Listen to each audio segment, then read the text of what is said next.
It's not really terrorism. It's imperialism. That's the quiet truth buried beneath the headlines, buried like the gold they keep trying to steal. For decades, Africa has been described as unstable, violent, ungovernable. But those who push that story have little interest in peace, because peace would mean independence, and independence would mean no more free access to the minerals beneath our feet. That's why the conflict never ends.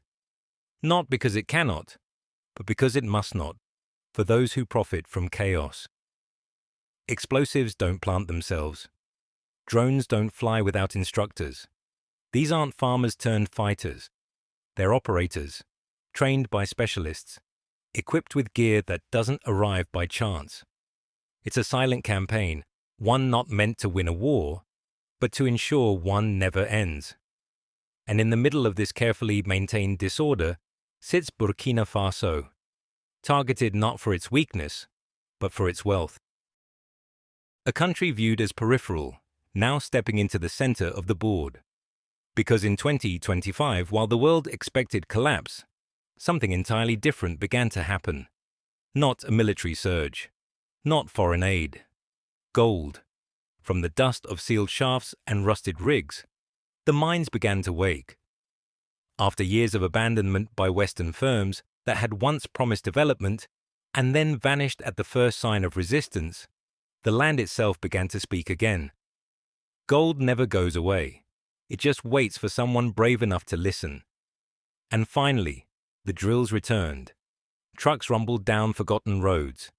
Hands reached into the earth, not for foreign investors, but for the future. Burkina Faso's gold output surged by 4%, not from some miraculous new discovery, but from something far more powerful: memory. Mines once called unviable were reactivated with surgical precision. Yuga in the south and Kiaka in the southeast, two names that once marked ghost towns, were given breath again. But this wasn't nostalgia. It was a calculated move. Instead of chasing risky, speculative ventures in untouched terrain, the government turned to the resources already under its soil. The kind of wealth that foreign corporations had walked away from, not because it was gone, but because the rules had changed. Yuga, once a silent empty shell, began humming again under the careful hand of a new operator. Drills bored deeper, conveyor belts rolled. The ground trembled not from bombs, but from progress. And Kiaka, untouched until now, readied for its first golden pour. Timing was everything. As international firms closed their books, Burkina Faso opened the gates. Not to the past, but to something that looked like power. This resurrection wasn't just economic. It was symbolic. The world saw an exit. Burkina Faso saw an opening. And as the drills pierced the ground, they weren't just striking metal. They were striking narrative. They were saying, "We are still here, and we are still rich." Not in borrowed money or external promises, but in what the earth already holds. The question now wasn't whether the gold existed. It was whether this time it would belong to those who had bled longest for it. The recovery wasn't built on miracles. There were no overnight windfalls, no foreign saviors riding in with golden contracts. What unfolded in Burkina Faso was something slower, sharper, strategic. While other nations gambled on speculative deposits in distant regions, Burkina Faso turned inward toward what was already its own. It wasn't chasing shiny new ground. It was reclaiming ground that had been left behind. Forgotten mines weren't dead, they were dormant. The gold was still there. The only thing missing was ownership. Foreign firms had once drilled, extracted, and departed, leaving behind infrastructure, fractured communities, and a trail of unfulfilled promises. But instead of mourning what was lost, the new administration chose to act. The goal wasn't to attract new outsiders. It was to finish what others had started, this time with new hands and a new blueprint. Yuga and Kiaka weren't lucky finds. They were quiet triumphs of focus over frenzy. The kind of progress that comes not from asking for help, but from deciding to build without waiting. Yet, no matter how deep the drill, real power doesn't begin underground. It begins in ink, in policy, in the language of contracts. That's where Captain Ibrahim Traoré directed his sharpest tools. If gold was going to lift the nation, the first thing that had to be mined was the mining code itself. For too long, Burkina Faso's resources had been governed by laws designed for someone else's benefit. Rules written in the shadows, shaped by offshore incentives and loopholes large enough to drain a continent. Traoré didn't just tweak the regulations, he tore up the blueprint. Under the new code, the state no longer sat quietly while foreign companies pulled billions from its soil. Now, it would be a participant, both in voice and in revenue. Transparency clauses replaced confidential annexes. Revenue-sharing mandates were carved into law. And most importantly, the state's equity in operations became mandatory, ensuring that profits flowed not just across borders, but into local infrastructure, budgets, and communities. Offshore games ended. Shell companies lost their invisibility. If a corporation wanted gold, it would have to pay, not just in royalties, but in presence, in taxes, and in partnership. The Burkinabe state stepped out of the shadows and into the boardroom. But perhaps the most brilliant move wasn't in what was written. It was when. The reform came not in a moment of strength, but in a vacuum. Western companies were already leaving, spooked by unrest and rising assertiveness. Traoré didn't chase them. He watched the door close, then locked it differently. And for the first time in decades, the laws of the land reflected the will of its people. The revolution had begun, not with weapons, but with words. They didn't need to be pushed out. The Western companies left on their own. Boardrooms in Toronto, London, and Paris were filled with whispered panic, spreadsheets glowing red, and exit strategies drawn in haste. The narrative they clung to was risk, political instability, regional tension, unpredictability. But for Burkina Faso, their departure wasn't a failure. It was an opening, a once-in-a-generation window to reset the terms of engagement while the usual players slipped quietly out the back. There was no need for confrontation, just patience. And in that silence, something powerful happened. With no foreign executives breathing down the ministry's neck, the state began rewriting the relationship between capital and country. No more backroom deals, no more fast-track licenses for companies with no obligation to the people. The exodus allowed the Burkinabe government to act unburdened. They weren't losing investors. They were shedding leeches. The most symbolic shift came in April 2025, when Fortuna Silver Mines, once a jewel in Canada's African portfolio, sold its stake in the Yaramoko mine. Officially, they cited declining reserves, but the truth echoed through industry corridors. Burkina Faso was no longer easy money. New regulations meant Western companies couldn't just take the gold and disappear. The rules had changed, so they left, and when they did, a new order emerged. From now on, every ounce extracted would leave a footprint, not just in the ground, but in national accounting. Foreign companies were no longer just license holders. They were partners with obligations. Not optional, not symbolic. Concrete. Every project would contribute to the Mineral Wealth Fund. Every shipment would face full taxation. Every operation would carry requirements for local hiring, infrastructure development, and on-site processing. No more pipelines to nowhere. No more gold trucks driving past villages without stopping. Burkina Faso wasn't closing itself off to investment. It was simply announcing that investment came at a cost. If you wanted access to its soil, you had to pour into its society, If you wanted the gold, you had to help build the roads that carried it, the hospitals near the mines, the schools that would train the next generation of geologists. This was no longer the colonial model, where resources flowed one way and poverty stayed put. This was a reversal, a nation reclaiming its value, not just in law, but in practice. The ground could still be mined, but now it would echo with something else: accountability. When the West walked out, someone else walked in. Not quietly, not hesitantly, but with the kind of confidence that comes from understanding the shift in global winds. Russia didn't arrive with lectures, resolutions, or press releases. It arrived with contracts, engineers, and cash. And for Burkina Faso, that change wasn't ideological, it was practical.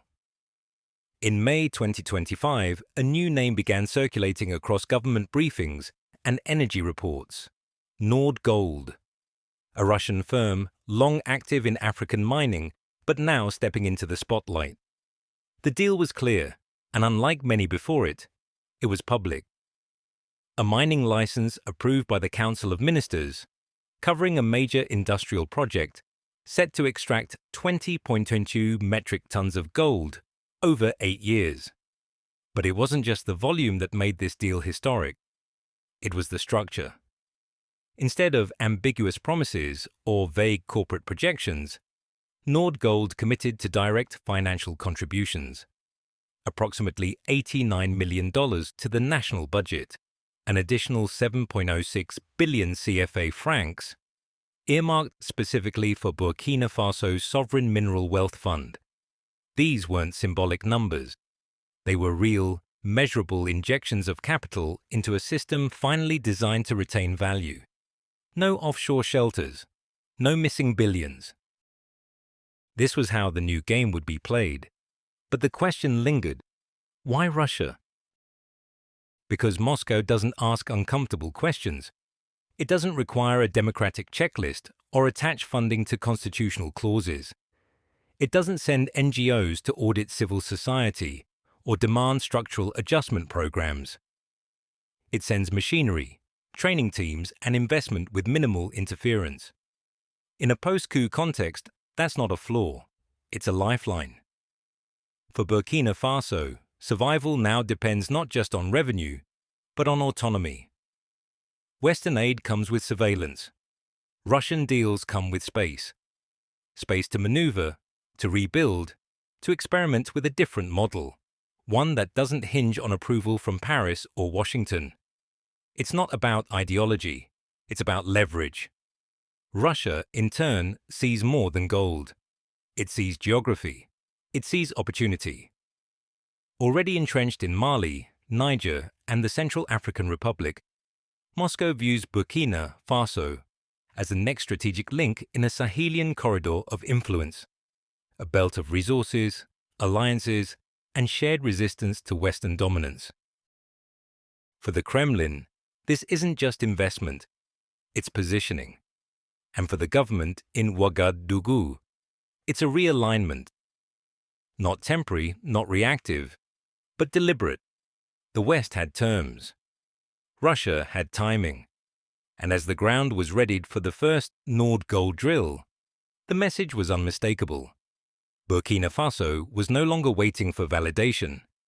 It was choosing partners based on respect, not legacy. On terms, not tradition. On survival, not sentiment. The gold extracted from Burkina Faso's soil was only part of the equation. What rose with it was influence, quiet, deliberate, and region-wide. This wasn't just a mine, it was a corridor. Across the Sahel, a new axis was forming, with Burkina Faso no longer an isolated player, but a central link in a geopolitical chain stretching from Mali to Niger to the Central African Republic, a belt of post-Western realignment where the old powers had retreated and the new ones were digging in, literally and diplomatically. Moscow didn't just show up with contracts, it came with a vision. In cities like Ouagadougou and Bamako, Russian cultural centers began to appear. Modest at first, then permanent. Language institutes offering free courses. Technical schools with Russian-speaking instructors. Engineers doubling as informal envoys. They didn't just bring equipment, they brought identity. Russia understood that the battlefield had changed. It wasn't just about minerals anymore, but memory, presence, and narrative. And Burkina Faso wasn't resisting. It was cooperating. This wasn't the colonial model. There were no puppet strings, no military bases with foreign flags. It was subtler. A partnership built not on ideology, but on synchronized interests. Russia wanted resources and regional positioning. Burkina Faso wanted capital without conditionality. It was, in essence, a deal based on calculated mutual benefit.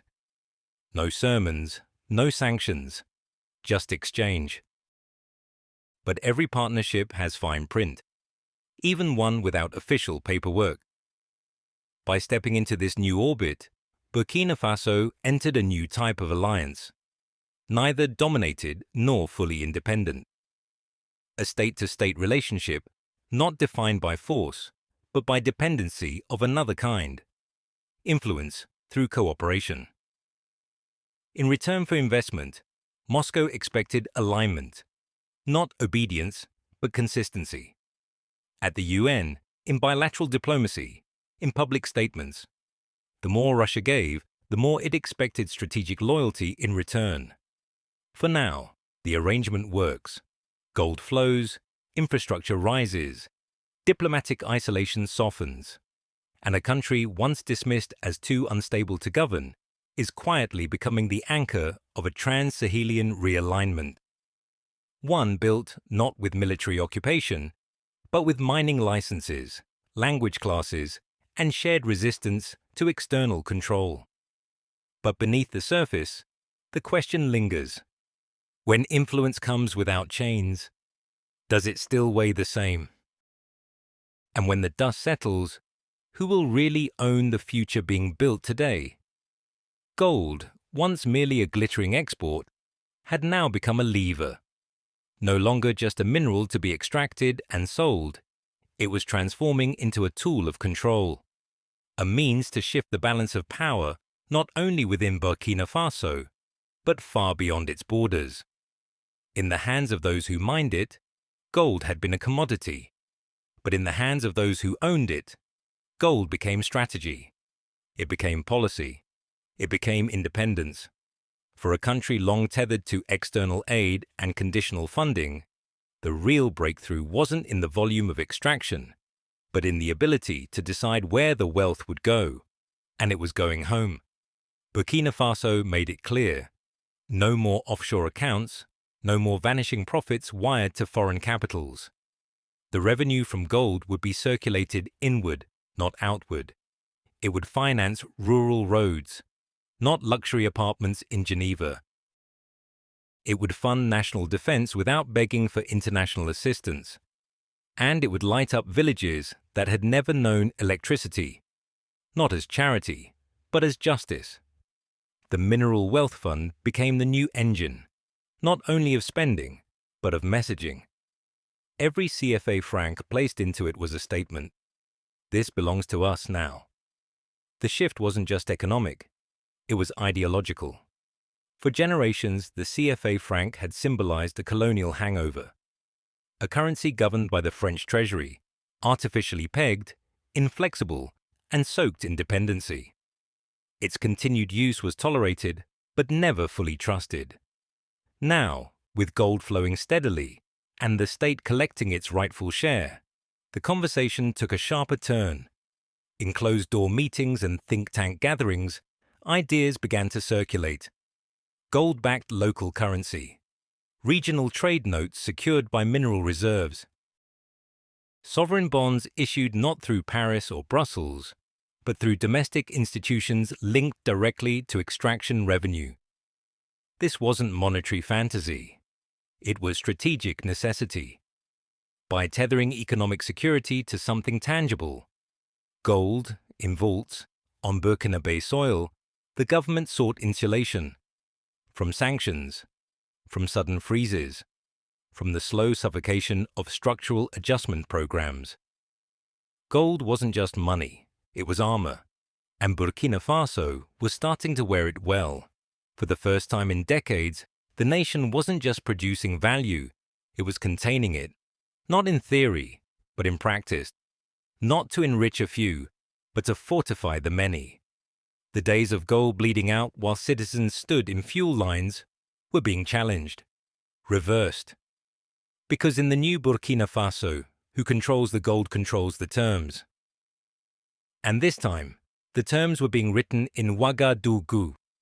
From national vaults to regional vision, the logic of gold was expanding. What began as a recovery strategy in Burkina Faso was quickly evolving into something larger, a shared resistance powered by resource coordination. Quiet negotiations began between Ouagadougou, Bamako, and Niamey. Not military treaties, not foreign investment forums, but talks about something much more radical, a joint gold reserve system, a financial pact built by Sahelian states with a common past, a common struggle, and now a common ambition, to protect themselves not with weapons, but with minerals. This emerging alliance wasn't about forming another bloc on paper. It was a move towards something African nations had rarely achieved in modern times: monetary self-defense. Together, these countries explored ways to pool their gold into a stabilization mechanism, a regional buffer against international financial coercion. The aim was simple. If one country came under pressure, the others could absorb the shock, not by borrowing, but by leveraging collective wealth. Gold was becoming the region's firewall, and at home, it was becoming something even more powerful, an idea.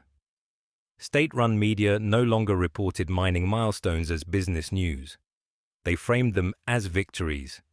Each new shaft opened, each ton poured, was presented as proof that the people were reclaiming what was theirs. In posters, broadcasts, and school curriculums, gold transformed from a hidden export to a visible national emblem. It was no longer just something under the soil, it was part of the soil. It stood for something deeper: control, dignity, direction. A golden thread was being woven through the fabric of national identity. Across villages and towns, a new vocabulary emerged. People spoke not just of jobs, but of justice. Not just of extraction, but of ownership. "The soil is ours again" was no longer a slogan. It was a shared belief. For the first time, the wealth of the land felt like it belonged to the hands that tilled it. And for millions of Burkinabe citizens, that shift wasn't academic. It was real. Still, not everyone cheered. Critics inside and outside the country raised alarms. Relying so heavily on a single commodity, no matter how lucrative, could expose the nation to future shocks. Gold prices fluctuate. Demand rises and falls. What happens when the shine fades? Others pointed to the concentration of power under a military regime. Transparency, while preached, had limits. The line between nationalism and control could blur quickly, they warned. But among the population, such warnings were outweighed by lived experience. For now, the wealth wasn't disappearing into distant capitals. It was staying. Clinics were opening. Roads were being paved. Schools were running without interruptions. The gold wasn't just being mined. It was moving. And it was moving inward. And perhaps that was the greatest disruption of all. Because in a world where Africa had long been defined by what was done to it, Burkina Faso was doing something from it. It wasn't just surviving international pressure, it was redesigning the rules. Not as an isolated case, but as a model, a test case, a provocation. The country once labeled unstable was now setting the terms, not just in contracts but in conversations about what a post-colonial, resource-rich, economically sovereign Africa could look like. The end of foreign control wasn't coming with declarations. It was arriving silently, structurally, in fund transfers, in policy shifts, in gold bars stacked in vaults that wouldn't be leaving the continent. This wasn't the finish line. This was the start of a different Africa, and Burkina Faso was writing the first chapter.